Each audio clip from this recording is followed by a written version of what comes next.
जदि आपण मानकु नॉनवेज पसंद नॉनवेज रे खास करिक माछ तो माछरे जदि किछि नुआ और स्वादिष्ट बनैया चाहूँगी तो आज रेसिपीटी केवल आपण मानक पई।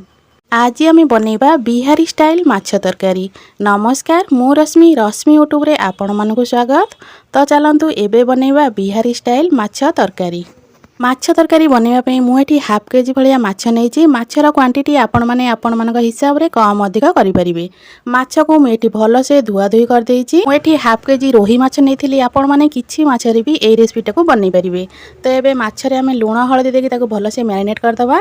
एठी मु देइथिली हाफ चामच भाया लूण, अल्प देइथिली हळदी गुंड। माछर टिके आमिष स्मेल न आसिया पई मु फाळे लेंबू इतरे चिपुड़ीथिली। एबे सेतिर देइ दबा अल्प सोरिष तेल।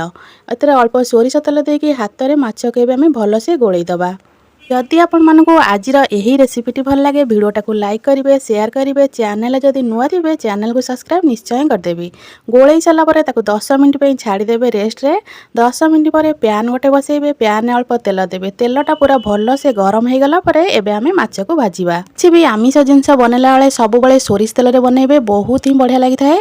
तो एठी मु सब जाक माछ को देई दोउची। गोटे थर रे मोर जेतिकी माछ जगह हबो पैन ने सेतिकी माछ देबी, पूरा खुंदी किना देबेनी। तो गोटे पट भल से हो गला परे ताको आर पट को लौटेबे। माछ भाजला बेले गैस फ्लेम को हाई रखिथिबे। हाई फ्लेम रे आमे माछ भाजीबा। देखंतु एठी मोर गोटे पट पूरा भल से हो जाईची। एबे ताको मु आर पट को लौटे दोउची। एमिति एपट सेपट करके माछ को पूरा भल से क्रिस्पी करके भाजी देबे। जदि आपण मानकु माछ एते कड़ा भजा पसंद नुहे तो आपण माने हल्का फ्राई मध्य करि परिबे। तो एठी मोर माछ सब भजा हो गलानी। याको एबे प्लेट रे काढी दोउची। बळका माछ को मु देई दोउची एबे पैन रे। जो बड़का माछ थिला ताकू सब मु पैन दे दोची। ताकू मध्य सेम प्रोसेस रे हमें भाजीबा। माछ एबे जे परंत हमर भजा होतिबो। एबे चलंतु ए माछ तरकारी पे गोटे स्पेशल मसला बनैबा। मसला बनैया पे गोटे ग्राइंडर जार नै जाईची। सेते देली गोटे चमच कळा सोरिष, गोटे चमच हळदिया सोरिष। जदि आपण मन पाखरे हळदिया सोरिष नथिबो खाली कळा सोरिष रे मध्य करि परिबे।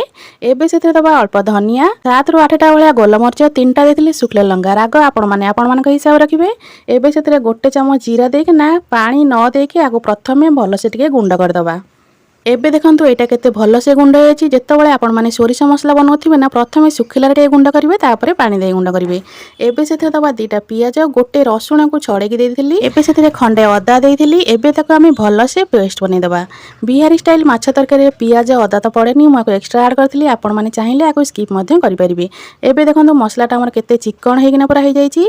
एबे जो माछ भजा हम बसतले माछ भजा भी हमर पूरा भल से हे गेलानी। माछ को आमे काढी दबा प्लेट को। एटी मोर सब जाक माछ पूरा भल से भाजी हो जाइए। एबे चलते आम मसला बनैबा। मसला बनैया मु सेई पैन ही मसला बनाऊँगी जो थे माछ भाजी थी। जो बड़का तेल था से दे दूँ हाफ चामच वाला जीरा। एबे से 2टा बड़ साइजर टमाटो को पूरा छोट छोट खंड कर काटिली। यही तरकारी रे आपण माने टमाटर यूज टिके अधिक करेंगे। टमाटो को देकिना ताको भल से टिके 1 ରୁ 2 मिनट भाया आम भाजीबा। टमाटोटा टिके नरम हो गला परे बाटिक रखिथिबा मसला को आम दबा।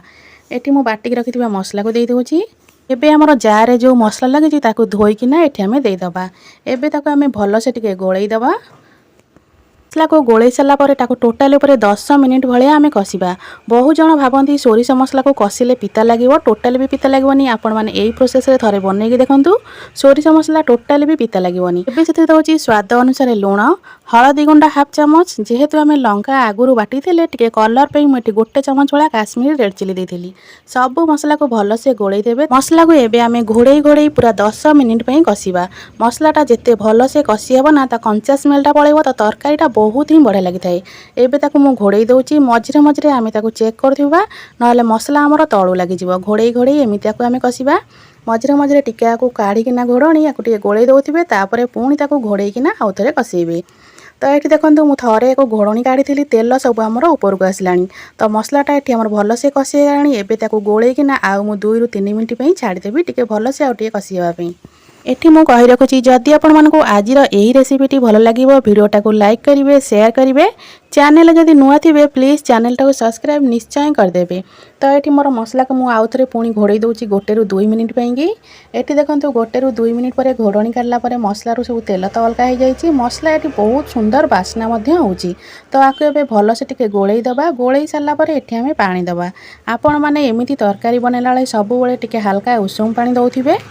ହାଲକା ଉଷୁମ ପାଣି ଦେଲେ ତରକାରୀର ସ୍ୱାଦଟା ବହୁତ ହିଁ ବଢ଼ିଆ ଆସିଥାଏ। ଏଠି ପୁରା 1.5 ଗ୍ଲାସ୍ ଭଳିଆ ପାଣି ଦେଇଥିଲି। ପ୍ରଥମେ 1 ଗ୍ଲାସ୍ ପାଣି ଦେଇଥିଲି, ତାପରେ ମୋତେ ଟିକେ ପାଣି କମ୍ ଲାଗିଥିଲା ତ ତାପରେ ମୁଁ ଆଉ ଅଳ୍ପ ପାଣି ଦେଇଥିଲି। ଏଠି ଦେଖନ୍ତୁ ପାଣି ଦେଇସାରିଲା ପରେ ତାକୁ ମୁଁ ଭଲସେ ଏବେ ଗୋଳେଇ ଦେଇଛି। ଏବେ ତାକୁ ଆମେ ଫୁଟିବା ପାଇଁ ଛାଡ଼ିଦେବା। 10 ମିନିଟ୍ ପାଇଁ ଆମେ ଆକୁ ଭଲସେ ତରକାରୀଟା ଫୁଟିବା ପାଇଁ ଛାଡ଼ିଦେବା। ତରକାରୀଟା ସିଝିବାର ଆମର ପୁରା ଏଠି 10 ମିନିଟ୍ ହେଇଗଲାଣି। ଆମେ ଯେତିକି ପାଣି ଦେଇଥିଲେ ପାଣି ଆମର ପୁରା ବହୁତ ହିଁ କମିଯାଇଛି।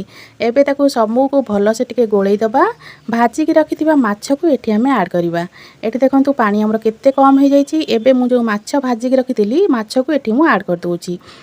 ମାଛରେ ଆପଣମାନେ ବିଭିନ୍ନ ପ୍ରକାର ତରକାରୀ ବନେଇଥିବେ। ଥରେ ଆପଣମାନେ ଏମିତି ବିହାରୀ ଷ୍ଟାଇଲ୍ ମାଛ ତରକାରୀ ବନାନ୍ତୁ। ଆପଣମାନଙ୍କୁ କେମିତି ଲାଗିଲା ଏଇ ମାଛ ତରକାରୀ କମେଣ୍ଟ କରିକି ନିଶ୍ଚୟ ଜଣେଇବେ। ଏବେ ମୁଁ ଏଠି ମାଛ ସବୁ ଦେଇ ସାରିଲା ପରେ ତାକୁ ଟିକେ ଭଲସେ ଗୋଳେଇ ଦେବା। ଗୋଳେଇ ସାରିଲା ପରେ ଆକୁ 2 ରୁ 3 ମିନିଟ୍ ପାଇଁ ଆମେ କେବଳ ଫୁଟିବା ପାଇଁ ଛାଡ଼ିବା। ଗ୍ୟାସ୍ର ଫ୍ଲେମ୍କୁ ହାଇ ରଖିବେ। ହାଇ ଫ୍ଲେମ୍ରେ ଆକୁ 2-3 ମିନିଟ୍ ପାଇଁ କେବଳ ଫୁଟିବା ପାଇଁ ଛାଡ଼ିବେ। ଏଠି ମୁଁ ଘୋଡ଼େଇ ଦେଇଥିଲି 2-3 ମିନିଟ୍ ପାଇଁ। ଏବେ ଦେଖନ୍ତୁ 2 ରୁ 3 ମିନିଟ୍ ପରେ ଘୋଡ଼ଣି କାଢ଼ିବା। ଏବେ ଆମର ପ୍ରସ୍ତୁତ ହୋଇଗଲା ବିହାରୀ ଷ୍ଟାଇଲ୍ ମାଛ ତରକାରୀ। ଆଶା କରୁଛି ଆପଣମାନଙ୍କୁ ଆଜିର ରେସିପିଟି ବହୁତ ହିଁ ଭଲ ଲାଗିଥିବ। ଯଦି ଆପଣମାନଙ୍କୁ ଆଜିର ଏହି ରେସିପିଟି ଭଲ ଲାଗିଥିବ ଭିଡ଼ିଓଟାକୁ ଲାଇକ୍ କରିବେ, ସେୟାର କରିବେ, ଚ୍ୟାନେଲରେ ନୂଆ ଥିଲେ ସବସ୍କ୍ରାଇବ୍ ନିଶ୍ଚୟ କରିଦେବେ। ଜୟ ଜଗନ୍ନାଥ।